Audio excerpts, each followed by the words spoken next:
sur Décodeur, le podcast qui parle de celles et ceux qui font la déco aujourd'hui. Je m'appelle Hortense Leluc et à chaque nouvel épisode, j'invite à mon micro un architecte ou un designer, une marque reconnue ou émergente, un entrepreneur ou un influenceur, quelqu'un que vous allez connaître ou pas, mais qui dans tous les cas va nous parler déco. Son parcours, son métier, son quotidien, son univers, ses goûts, on saura tout. Enfin, j'espère. Bonjour à tous, merci beaucoup d'être là pour ce rendez-vous déco. Pour ceux qui écoutent pour la première fois, bienvenue. Surtout, n'oubliez pas de vous abonner pour ne pas rater les prochains épisodes. Il y a quelques années, j'avais été à la présentation presse d'une nouvelle marque, Beauregard, qui lançait une collection de carreaux de ciment. C'était très beau, très quali, très graphique, très nouveau. Mais je me souviens qu'en apercevant la créatrice, Aurélia Paoli, qui avait à peu près mon âge, je m'étais demandé ce qui avait bien pu la piquer pour se lancer dans le revêtement de sol. Aujourd'hui, j'ai compris, Aurélia est une experte en matériaux décoratifs. Elle jongle entre technique et esthétique, création et édition, que ce soit pour les sols ou pour les murs. Son style contemporain, allié à un savoir-faire unique, des motifs forts et originaux, souvent inspirés des arts déco et soutenus par des coloris puissants et très actuels, font largement l'unanimité. Mais je vais quand même lui poser la question. Bonjour Aurélia. Bonjour Hortense. Alors, on rentre tout de suite dans le vif du sujet parce que je vais vous poser ma petite question parce que je crois que vous avez fait des études de mode alors qu'aujourd'hui vous travaillez plutôt dans la déco. Quelle a été la passerelle? À quel moment vous vous êtes dit que vous alliez créer des carreaux de ciment au tout début? Alors la passerelle, ça a été le design textile, la création de motifs qu'on appelle design textile, qui est en fait un design peut être appliqué sur n'importe quelle surface. Donc on va dire que je me suis ensuite spécialisée dans le design textile et surface. Voilà. Et donc au carreau de ciment, dans un premier temps, évidemment au carreau de ciment, puisque le procédé de fabrication est simple et accessible. Alors c'est-à-dire, c'est quoi un carreau de ciment déjà ? Alors un carreau de ciment, c'est quelque chose de tout à fait artisanal. C'est un diviseur en fait qui est créé à partir d'un dessin. Un diviseur, pourquoi on appelle un diviseur ? Puisque il faut s'imaginer en fait le dessin en 3D, en relief, avec un moule de laiton ou de cuivre. Et puis après, on vient remplir dans les interstices du diviseur, on vient remplir à la canette du ciment teinté. Et ce qui est fabuleux, c'est que donc de l'état liquide, ça passe sous presse, une presse hydraulique, donc manuelle, enfin semi-manuelle, c'est-à-dire c'est quand même des presses, on va dire semi-industrielles, mais je veux dire, c'est toujours l'artisan qui fabrique. Et donc de l'état liquide, on arrive à un état solide. Mais le ciment est teinté, c'est pas un ciment gris standard sur lequel vous venez poser un décor. Non, c'est vraiment c'est teinté dans la masse. Et donc sur le carreau, il y a 2 couches. Il y a une couche décorée qui est celle du motif avec le ciment teinté dans la masse. Il y a 3 matériaux qui sont mélangés. Il y a du ciment blanc, des pigments naturels et de la poudre de marbre. Voilà, ça c'est la partie décor. Et ensuite, il y a la semelle où là, c'est du sable et du ciment. Et alors, une fois que vous l'avez mis dans le moule, ça cuit pas un carreau de ciment, non. C'est ça? Ça sèche? Ça sèche à l'air libre. Pendant combien de temps? Ça sèche, alors selon les procédés de fabrication et les ateliers, selon leurs équipements, c'est entre 1 semaine et 3 semaines.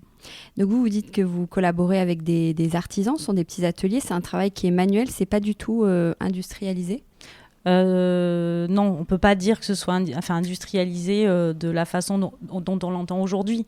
Alors après, c'est pas de l'artisanat, on va dire d'art, dans le sens où c'est pas un tout petit atelier. Voilà, c'est quand même des sorties. Enfin, je veux dire, ils produisent énormément de carreaux par jour. On est entre l'artisanat. Enfin, quand je dis l'artisanat, ça reste de l'artisanat. Mais je parle parce que c'est un travail manuel. Parce que c'est un travail manuel, parce que c'est un savoir-faire. D'ailleurs, un savoir-faire français. Hein. Donc, ils sont fabriqués en France, vos carreaux ? Non, malheureusement non. Ah, c'est un savoir-faire français qui n'est pas fabriqué en France. Exactement. C'est comme pas mal de savoir-faire qu'on a perdu malheureusement. C'est un savoir-faire français, voilà, qui a été dévoilé à l'Expo universelle pour la première fois parisienne au début du siècle, enfin 1900, dans les années 1900. Puis en fait, dans les années 50, les derniers ateliers qui fabriquaient en France ont été délocalisés. Donc aujourd'hui, les principaux producteurs de carreaux de ciment sont le Maroc et le Vietnam. Voilà, ancien protectorat français, et le savoir-faire est un peu parti. Alors vous, je crois que vous fabriquez à la commande. Vous n'avez pas de stock ? J'ai très peu de stock parce que ça fait partie intégrante de mon business model de ne pas avoir de stock. En fait, quand j'ai fondé Beauregard, j'ai écrit un manifeste et de temps en temps, je le relis, comme une promesse que je me suis faite pour ne pas créer une offre qui n'a pas de demande. Enfin voilà, en fait, pour juste répondre à la demande. Oui, pour éviter de gâcher. De gâcher, de trop produire. Peut-être ça me vient aussi de mon parcours dans la mode et dans le sur-mesure, puisque la haute couture, voilà, c'est du sur-mesure. Et c'est ça, c'est de répondre à une demande le plus précisément possible et le mieux possible, voilà, pour atteindre l'excellence. Alors, le carreau de ciment est redevenu très tendance il y a quelques années. Est-ce que vous avez une explication à ça ? Alors, je crois que la première vague du renouveau du carreau de ciment, j'étais trop jeune pour l'appréhender. Voilà.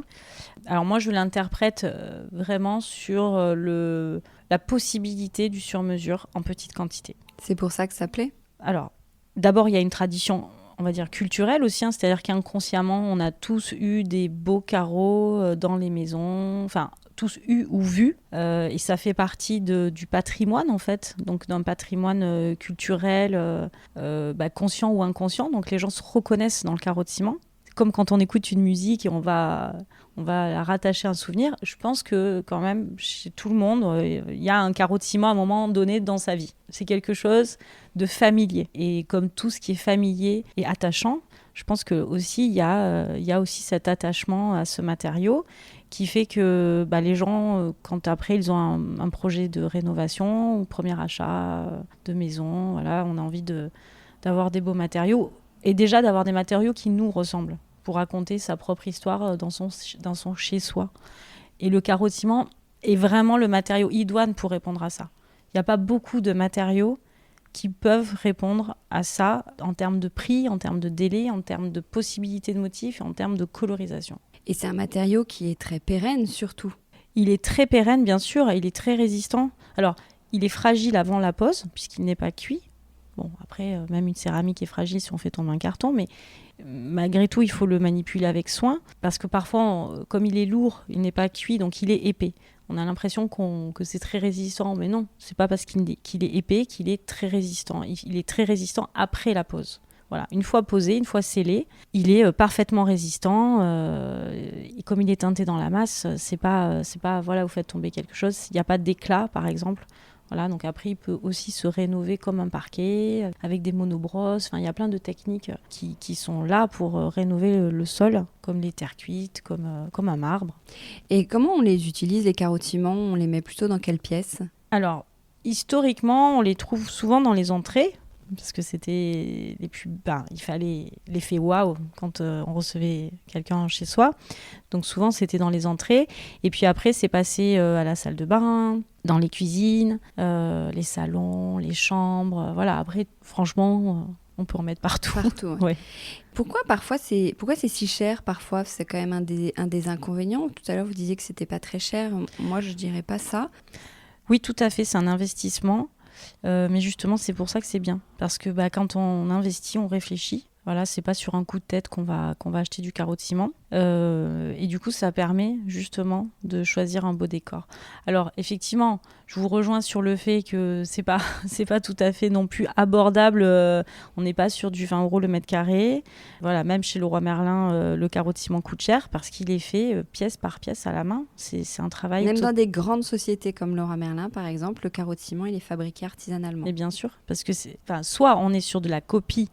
On ne peut pas parler de copie de carreau de ciment, mais on va dire qu'on est sur de la copie du motif associé au carreau de ciment, donc qu'on retrouve aussi dans les grandes surfaces. Il y a beaucoup, bien sûr. Le carrelage, esprit carreau de ciment. Esprit carreau de ciment, tout à fait. Mais d'ailleurs, on en trouve à des prix très très bon marché, où l'impression s'efface. Moi, j'ai vu des carreaux en céramique, en impression en grès cérame, qui s'effaçaient au bout de 3 ans. Et pourquoi ça s'effacerait sur du carrelage et pas sur du ciment ? Eh bien parce que on nettoie on a l'habitude de nettoyer les grès cérame avec des produits très agressifs puisqu'ils résistent aux produits. Mais l'impression numérique, quelle qu'elle soit, voilà, elle a aussi ses limites. Je veux dire, il y a dans les process de fabrication, il faut passer sur de l'émaillage. Enfin, je veux dire, il y a beaucoup de choses en fait qui rentrent en compte pour que le matériau soit pérenne. Et évidemment, sur des produits trop bas de gamme, on n'a pas cette pérennité non plus. Donc on va se dire, ah super, en fait je vais avoir l'effet carreau de ciment pour 10 € le mètre carré. Enfin, je ne dis pas que tous les matériaux à 10 € le mètre carré ne sont pas... C'est pas du tout ce que je dis, mais en tout cas, moi, j'ai vu ça aussi sur des réalisations. Hein. Donc, du coup, c'est vrai que faut peser le pour et le contre quand on achète un matériau, le prix, la pérennité. Il y a tellement de choses qui rentrent en compte. Mais le carreau de ciment, il se situe sur un marché milieu de gamme. C'est-à-dire que dans le carrelage, il y a du 600 € le mètre carré. Il y a du 300, il y a du 200, il y a du 100. Et en fait, en gros, on est à partir de 10 à 600. Voilà. Et donc, le carreau de ciment se situe vraiment dans une moyenne accessible, on va dire. C'est pour ça que je l'entends comme accessible. Et l'entretien, il est un petit peu plus compliqué qu'un carrelage quand même. Alors qu'un grès émaillé, oui, tout à fait. Il est plus compliqué parce que c'est un matériau qui est poreux à la base. Donc, une fois posé, il faut l'hydrofuger. Donc, il y a un traitement à faire sur le carreau. Comme un parquet, vous allez mettre un parquet, vous allez le vitrifier, fondure, vitrification, etc. Là, c'est la même chose, c'est-à-dire que c'est un matériau, d'accord, qui est décoré, mais qui est brut. Donc, vous le recevez brut, il faut l'hydrofuger. Et ça, c'est une étape absolument primordiale et totalement nécessaire et tellement importante. C'est-à-dire que c'est vraiment la pérennité aussi du carreau, la beauté du carreau aussi est très liée à cette étape. C'est les entrepreneurs qui sont en charge du chantier, qui en ont la responsabilité. Parce que nous, on ne peut pas poser des carreaux de ciment. Si j'achète demain des carreaux de ciment, je peux les poser. Si vous êtes bricoleur, si, bien sûr. En tout cas, quand je dis c'est l'entrepreneur, c'est la personne qui va réaliser les travaux. Et c'est pas compliqué. D'ailleurs, c'est plutôt agréable. Hein. Moi, chez moi, je l'ai fait avec ma fille. On s'y est mises toutes les deux et on a passé une super après-midi. Alors, vous vous appuyez sur un savoir-faire traditionnel, mais ça ne vous empêche pas de créer des motifs qui sont très contemporains. Alors, comment vous travaillez pour créer ces motifs ? Quel est le point de départ de vos collections ? En fait, j'aime bien me raconter des histoires et avoir des phrases. Donc, pour Beauregard, pour expliquer ce que je faisais, donc c'était 2 sols en mur. C'était ma première baseline, 2 sols en mur, pour que les gens comprennent.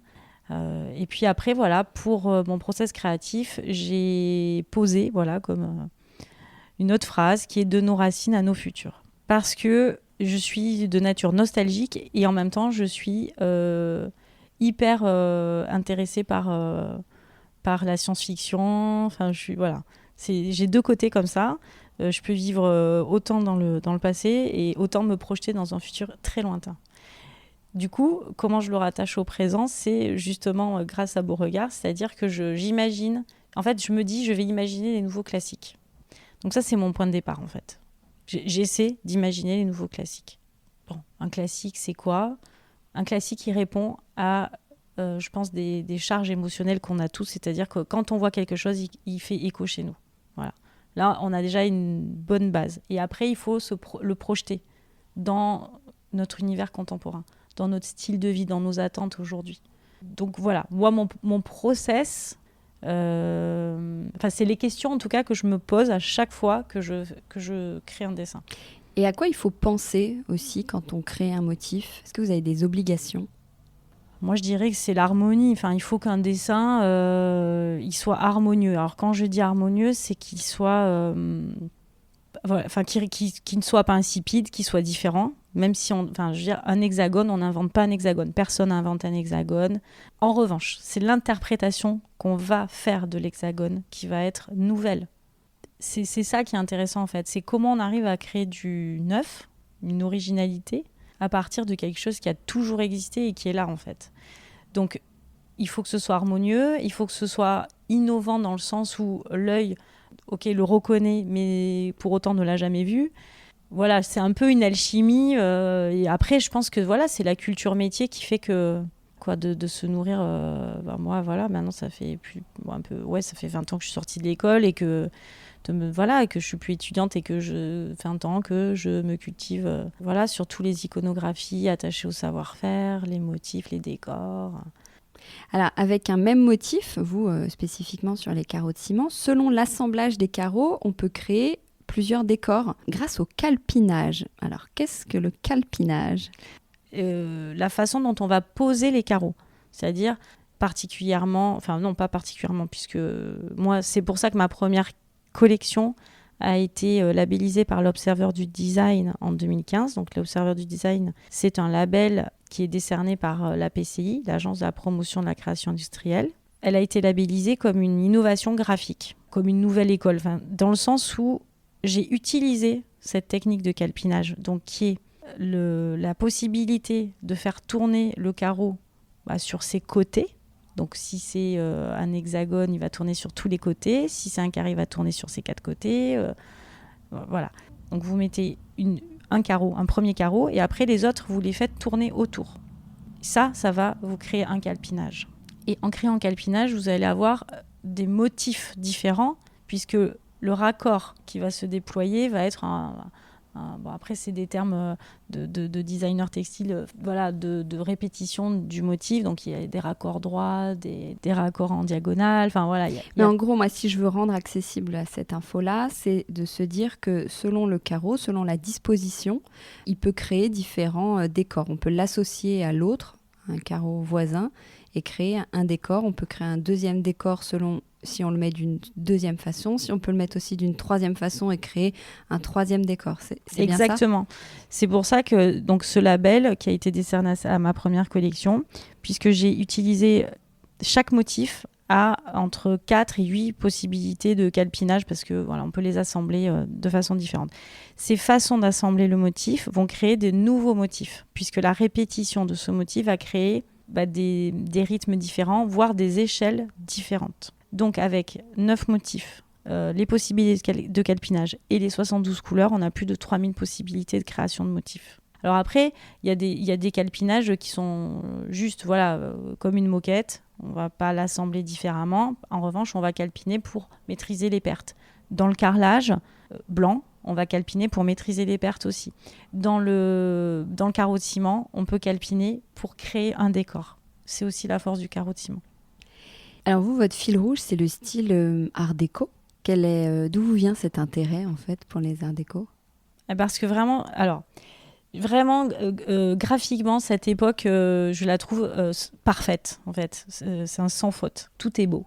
Voilà la quintessence du luxe et du bon goût, dans le sens où le motif est épuré et en même temps chargé. Enfin, je sais pas, il y a une espèce de symbiose en fait entre les forces, entre la force d'un motif, la force des matériaux, le noir, l'or, l'argent, le blanc, certaines couleurs. Enfin, je trouve que c'est maîtrisé le style parfaitement. Et cette époque incarne, pour moi, une totale harmonie. Et puis pour le coup, je la trouve extrêmement contemporaine et en même temps classique. Et elle correspond parfaitement à mon idée de créer des matériaux et des motifs pérennes qui soient des ambassadeurs du classicisme, en fait, dont on ne se lasse pas. Parce que le classique, c'est important. C'est pas être quelque chose de classique, c'est pas négatif, c'est pas péjoratif. Justement, dans notre monde où on vise la surconsommation, là, les consciences s'éveillent. Justement, être classique, c'est aussi un engagement presque écologique, de se dire que ce qu'on va mettre sur le marché, en fait, ça sera là, et que les gens, quand ils vont racheter une maison, ils n'auront pas envie de tout casser. C'est aussi cette conscience-là dans le décor. Alors ce style art déco, vous le transposez sur vos carreaux de ciment, donc c'est des motifs qui sont assez forts, il y a une véritable identité. Pourtant, on est quand même souvent frileux côté motif. Vous, quelles sont vos astuces déco pour qu'on ose un peu plus ? Déjà, pour les frileux, je dirais qu'il faut rester sur des contrastes très basiques, noir-blanc, ou alors noir-beige, noir-beige-gris, des tendances chromatiques très neutres, on va dire. Quand je dis neutre, c'est-à-dire qu'un noir et blanc ou un gris-beige, vous le posez, vous pouvez mettre n'importe quelle peinture au mur, ça ira. Voilà, vous allez pouvoir déployer un style de toute façon. Si vous commencez à mettre de la couleur, eh bien, vous allez marquer votre sol. Donc, quand on marque le sol, je dirais qu'il faut être un peu plus sûr de soi et du coup avoir une vision plus globale de sa décoration. Après, le carreau de ciment, comme il s'interprète de nos jours beaucoup en salle de bain ou en cuisine, bon, on va typer une pièce, on va pas typer la maison entière. C'est pas comme une entrée.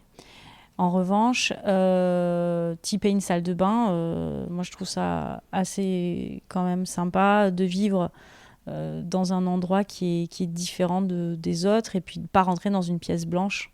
Voilà, je trouve ça quand même... Enfin, moi, pour le vivre aussi chez moi tous les jours, bah, je vois les effets... tous les jours, je rentre dans ma salle de bain et je me dis waouh. Parce que vous mettez des carreaux de ciment au sol et au mur aussi. Oui. On peut faire les deux. Le carreau de deux. ciment va aussi sur les murs. Quelle est la différence? Le carreau est différent ou c'est le même? C'est le même. Après, pour des raisons techniques, on peut choisir un carreau de ciment plus fin au mur. En revanche, jamais au sol poser un carreau de ciment plus fin. Voilà, Et on prend le même motif? Vous nous conseillez de faire le même? C'est peut-être un peu lourd, non? Alors moi, j'ai des petites astuces, voilà. C'est-à-dire que souvent, je propose à mes clients de faire un positif-négatif. Donc le même motif, mais on va coloriser en négatif sur le sol. Enfin, par exemple, le sol, on va avoir plus de beige que de blanc. Et au mur, on va avoir plus de blanc que de beige. Votre œil va scanner et va dire ok, c'est le même motif, sauf que vous avez quand même une perspective, une 3D qui se crée beaucoup plus facilement que si c'était le même motif partout. Et du coup, ça ne fatigue pas l'œil. L'œil se fixe et on reconnaît l'espace. Donc ça, c'est important. Donc ça, c'est une petite astuce de travailler le positif-négatif. Et puis, dans ma dernière collection où j'ai travaillé tout l'univers du Jardin La Française, là, j'ai travaillé sur, non pas cette histoire de positif-négatif, bien qu'on puisse le faire et que ça marche très bien. Mais là, c'est sur l'assemblage, donc le calpinage de carreaux entre eux, donc du 10-10, enfin je dis 10 par 10 cm, du 10 par 20, du 20-20, comme en fait ce qui était historiquement fait dans les entrées. Donc là, on va recréer un tapis avec un premier tapis central, des bordures, des petits cabochons dans les angles, et après une deuxième bordure. Donc ça, c'est quelque chose qu'on peut, par exemple, traiter comme un tableau mural, comme un tapis de sol, ou alors, comme les motifs sont créés vraiment dans une collection, eh bien, on peut choisir le motif 31 avec le motif 32 dans les mêmes couleurs, et ils vont très très bien s'assembler. Alors, rien à voir, vous proposez aussi des vitraux adhésifs. Donc, je crois que c'est un film qu'on vient coller sur les fenêtres. Donc, soit pour décorer cette fenêtre, justement, soit pour préserver son intimité. Comment vous avez eu cette idée? Parce qu'en plus, c'est assez particulier, l'idée des vitraux. On n'en voit pas beaucoup. Non, on n'en voit pas beaucoup. Mais justement, c'est pour qu'on en voit plus. Alors, je suis fan des vitraux. J'ai toujours adoré ça. Vraiment, une petite passion comme ça que j'ai eue pour les vitraux, parce que je trouve que ça crée une ambiance qui n'a pas sa pareille. Vraiment, quand on rentre dans une maison où... c'est vrai qu'il y a aussi toute une connotation religieuse, mais pas que, parce que les vitraux ont aussi beaucoup été utilisés dans les châteaux. Mais vraiment, quand la lumière pénètre cette fenêtre, en fait, et que le dessin se reflète à l'intérieur, soit sur un mur, soit sur le sol, je trouve ça vraiment assez fabuleux. Voilà, que le matériau ait une synergie comme ça avec le soleil, avec la nature, quoi. Je trouve ça fabuleux, donc j'ai toujours aimé ça. Et bien, après, c'était une question, on va dire, de budget personnel. J'avais pas les moyens de me payer des vitraux tels que je les aurais voulu. Alors quand je parle de moyens, après c'est aussi parfois on peut avoir un petit vitrail et il y a des vitraillistes qui sont accessibles aussi, et c'est pas, faut pas se dire que c'est totalement inaccessible, mais c'est aussi, on trouve pas un vitrailliste à tous les coins de rue. C'est aussi sur le process d'achat, quand je dis c'est aussi avoir les moyens d'aller rencontrer un vitrailliste, de s'interroger sur le décor. C'est tout un process en fait, de création, de commande, d'installation, etc. Donc du coup, moi j'ai un petit défaut, c'est que je suis assez impatiente aussi, et donc je trouve toujours les solutions pour aller vite. Et du coup, j'ai lancé cette solution de vitrail que j'ai nommée vitrail numérique. Pourquoi numérique? Parce que c'est de l'impression numérique. Et donc c'est une solution, comme vous l'avez dit, adhésive. Donc on reçoit un film adhésif et on l'applique sur une fenêtre, sur un miroir, sur des verrières ateliers. Voilà. Donc ça permet d'avoir soit un décor, principalement, par exemple une verrière atelier. Tout le monde a des verrières ateliers aujourd'hui. Voilà. Il y a 10 ans, c'était waouh, j'ai une verrière atelier. Sauf que maintenant, voilà, il y a des offres standards qui sont sorties sur le marché. On achète ça en kit, donc tout le monde a des verrières ateliers. Ok. Et pour autant, on aime tout ça et on a envie d'en avoir, mais en même temps, on n'a pas envie d'avoir celle que tout le monde a. Donc vient la solution vitrail numérique. Je les ai quittés en rouleau.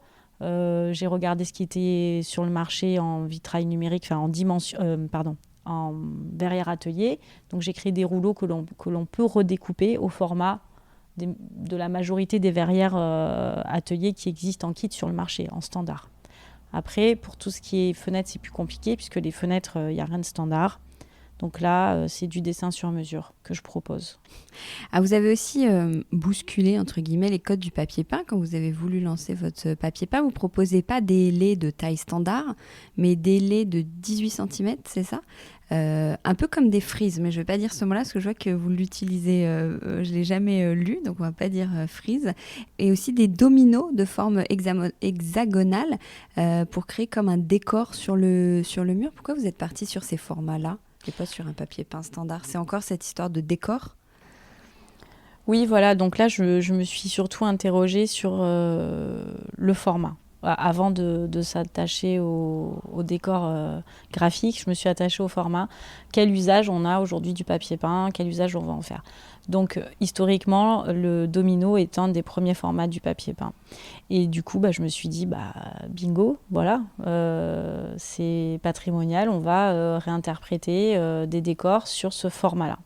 Donc, c'est comme ça qu'est née la collection de dominos et ma collaboration avec Mathias Kiss sur les dominos Grand Antique.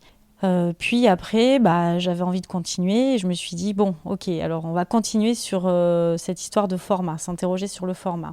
Et du coup, là, à juste titre, le format frise, je me suis appliquée à m'interroger sur ce format frise et du coup, dans la démarche de design, j'ai essayé de me dire, ok, bon, on a ce truc qui est toujours traité à l'horizontale, mais pourquoi finalement on l'a toujours traité à l'horizontale ? Et donc, du coup, je l'ai traité à la verticale, ce qui a donné le mini-lait, donc un format inédit dans l'histoire du papier peint. Et qui a eu un prix, je crois. Voilà, qui a eu un prix, toujours du label de l'Observateur du Design, grâce au fait que c'était un usage du papier peint qui était en rupture avec nos habitudes. Donc, tout ce qui est en rupture d'usage, qui va créer un nouvel usage, va créer une nouvelle interprétation du papier peint et donc, évidemment, de nouveaux décors.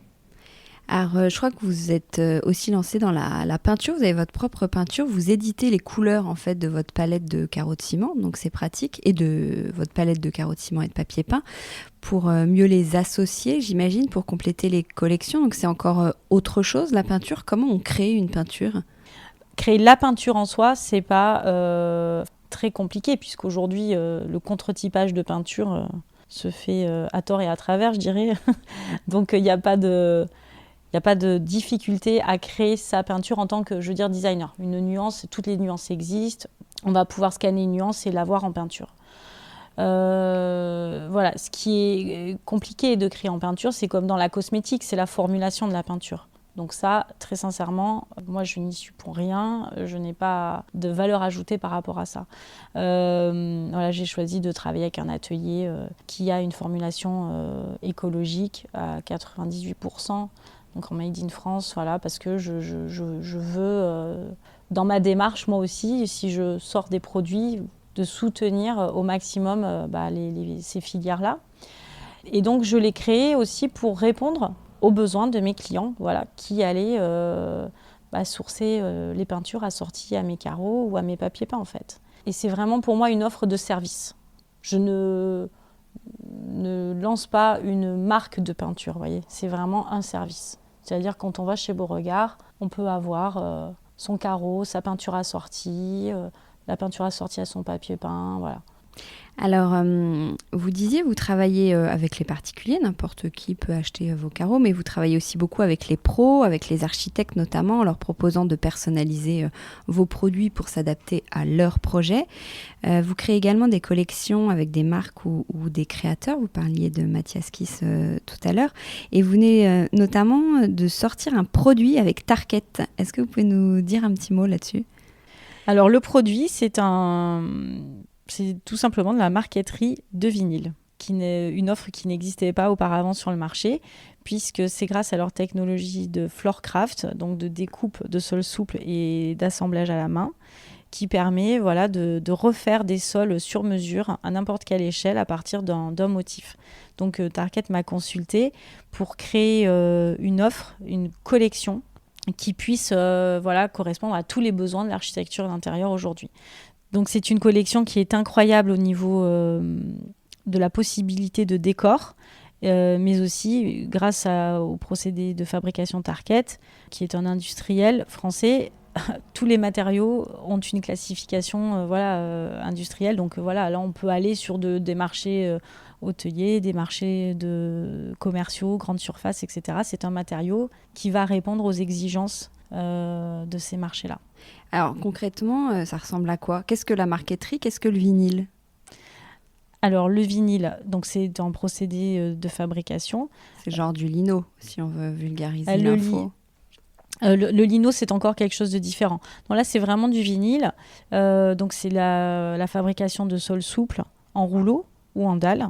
Et du coup, on a créé cette façon en fait de traiter le décor comme historiquement en fait on faisait sur le décor de sol avec la parqueterie.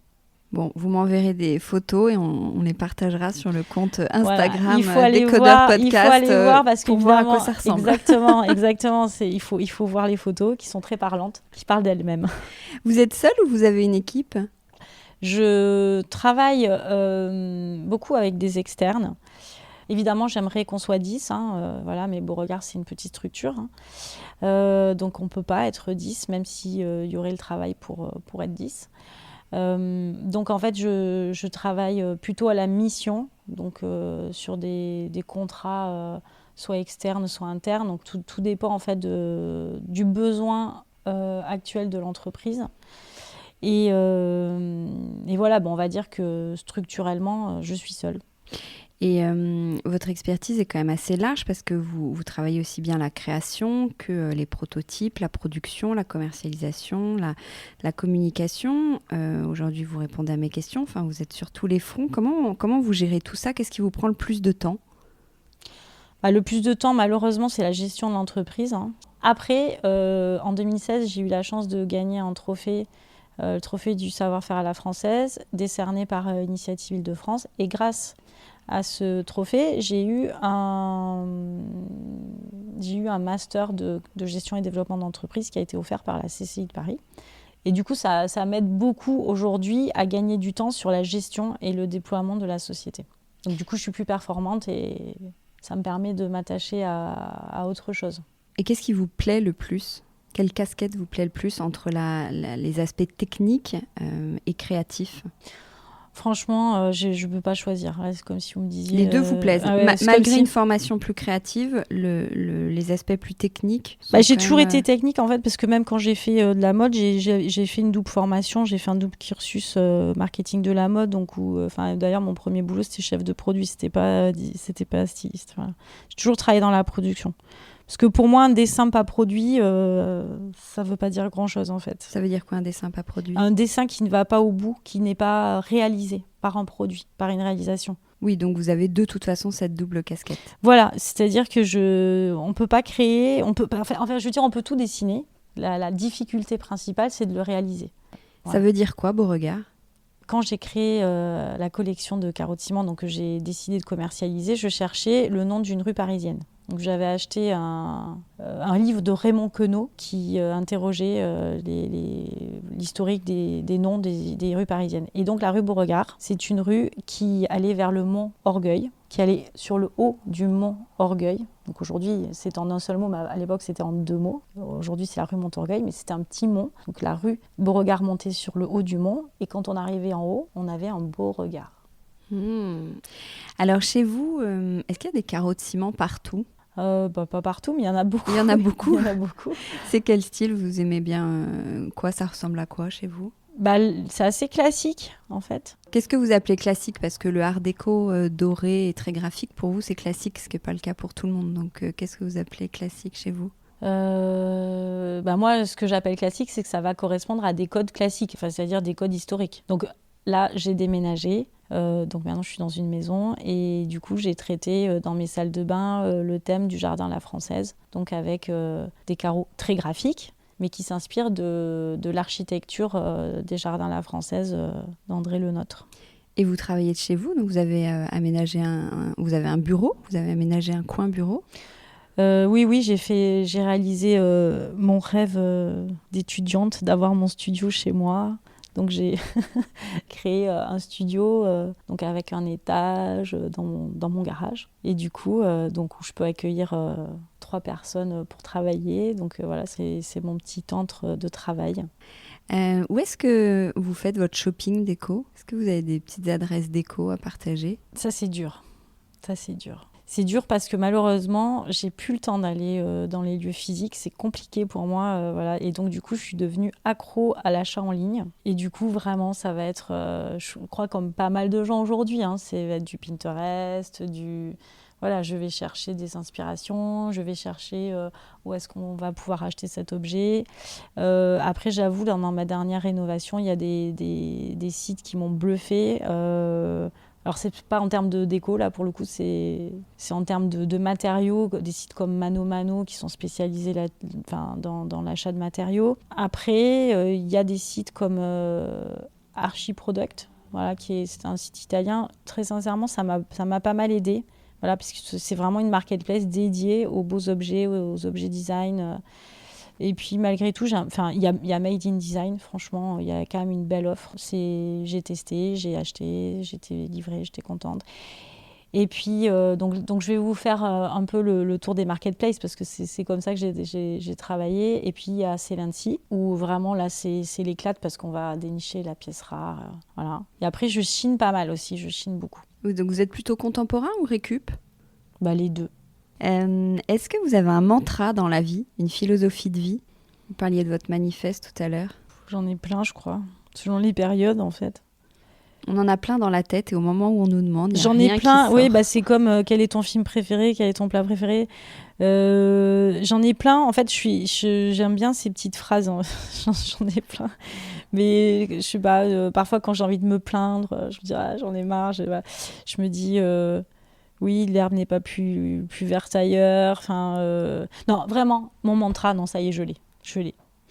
Moi, c'est Candide de Voltaire. C'est il faut cultiver son jardin. Ça, c'est mon mantra ultime. Ah, ça veut dire quoi ? Il faut cultiver son jardin ? C'est qu'in fine, en fait, la chose qui compte, c'est soi, son propre intérieur, et vraiment de revenir à soi tout le temps. Voilà. C'est-à-dire que l'extérieur, c'est magique, c'est la découverte, c'est aller vers l'autre. Voilà. Mais si on n'arrive pas à revenir à soi, à ce qu'on est vraiment, je crois qu'on peut se perdre, en fait. Donc ça, c'est mon mantra ultime. Alors, on va terminer avec les questions à Wattmill. Question à 25 €, le prix d'une teinture de sourcils pour se faire un beau regard. Est-ce que vous êtes du genre à regarder de haut ? J'en sais rien. Je crois que certaines personnes le pensent parce que j'ai un regard sévère en plus, comme je suis très brune. Moi, je n'ai jamais ce sentiment. Après, voilà, on ne sait jamais ce que les autres projettent ou interprètent de vous. À qui vous auriez envie de faire un regard de biche ? En fait, à plein de gens. Parce que je pense que je suis assez séductrice, j'aime bien. Vous le faites facilement ? Ouais, je le fais facilement, je pense. Comment on fait stratégiquement pour regarder plus loin ? Ou regarder au loin ? Alors ça, c'est un truc que j'ai retenu du permis de conduire. Oui, dans les virages. Parce qu'il m'a toujours dit, le moniteur me disait, si tu veux aller loin, tu regardes loin. Alors ça, c'est aussi un mantra. Voilà, je veux aller loin, je regarde loin. Est-ce que l'amour, c'est se regarder ou c'est regarder dans la même direction ? Alors pour moi, c'est clairement regarder dans la même direction. Et est-ce que vous lancez souvent des regards noirs ? Plein. Comme les regards de biche. Merci beaucoup Aurélia. Merci Hortense. Décodeur, c'est terminé pour aujourd'hui. Merci beaucoup d'avoir écouté en entier. Si vous avez aimé, n'oubliez surtout pas de vous abonner à cette émission pour ne pas rater les prochains épisodes. Bien sûr, vous pouvez aussi le partager sur Facebook, Twitter, LinkedIn ou en story Instagram par exemple. Ça permet de le faire connaître à vos proches. Je suis Hortense Leluc et vous pouvez me retrouver sous le pseudo Hortense Déco ou via le compte Décodeur Podcast sur Instagram. Et si jamais vous écoutez sur iPhone via l'application Apple Podcast, vous pouvez aussi me laisser un commentaire, rubrique classement et avis, parce que plus j'ai de commentaires, plus Décodeur se démarque dans la jungle des podcasts, ce qui est très important pour moi, pour me faire connaître encore plus largement et faire découvrir le monde de la déco au plus grand nombre. Voilà, merci et à très bientôt alors, ici ou ailleurs.